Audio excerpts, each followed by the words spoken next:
Welcome back to crochet.orchid.com. இப்போ நம்ம part 3 video பார்க்க போகிறோம். இப்போ பார்த்தீங்கன்னாக்கா செகண்ட் ரோ நம்ம கம்ப்ளீட் பண்ணிட்டோம். வித் ஆஃப் டபுள் crochet போட்டு ஃபுல்லாக கம்ப்ளீட் பண்ணியாச்சு. இப்போ செகண்ட் ரோ போகிறோம். இப்போ இதுக்கு பார்த்தீங்கன்னாக்கா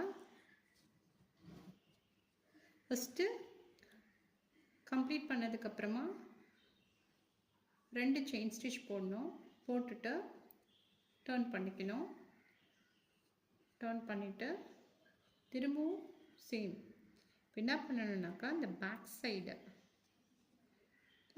சைடில் குத்தி நம்ம எடுக்கணும். இப்போ ரெண்டு இது இப்போ இங்கே இருக்குதுங்களா, இப்போ இந்த பேக் சைடு ஆஃப் த செயினில் எடுத்து you need to make of double crochet. இப்படி எடுத்துட்டு